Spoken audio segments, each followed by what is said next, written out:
of the parents recently told me that, hey, I love this idea of project-based learning, but I'm worried I'm taking a risk with my child. I'm doing an experiment. And that kind of bothers me and stops me from being able to do this. It's a very valid concern. Nobody wants to be experimenting with a child's future, with their own child, and they don't want to be participating in an experiment. Now let's look at what studies say about project-based learning, because one of the other concerns parents have is, hey, it's great, it's going to develop these real-world skills, but someday they have to take standardized tests, and there they may not be very highly equipped. Now, if you look at the big picture, right, extensive studies involving thousands of students across multiple subjects and grade levels show that students who were engaged in project-based learning consistently scored higher, or at least equal, to students in traditional classrooms. Now, the kicker here is this was in standardized assessments as well. So children in project-based learning environments actually scored better, not only in assessments that look at their skills, but in more standardized tests. What I mean by that is exams that would look pretty traditional. And now let's look at subject by subject, okay? So in science, students in inquiry-based PBL classrooms, they showed that, don't just have better science knowledge, more science knowledge, but also understood the scientific method better. That's what the study says.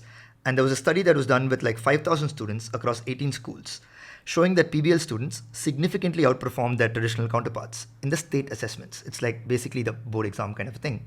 They outperformed the children. Now, the next one I want you to do is math, right? This is one area where many parents have found but math is really important.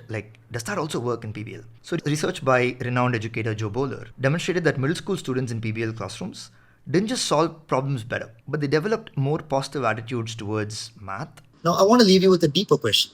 What if sending your child to a traditional school is the real experiment? I'm flipping it.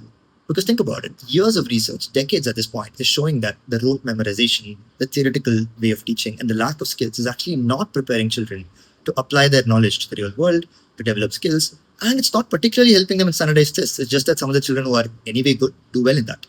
So think deeply about this. By sending our children to traditional schools is where we're really participating in an experiment that is mostly shown to be failing and still hoping something good happens.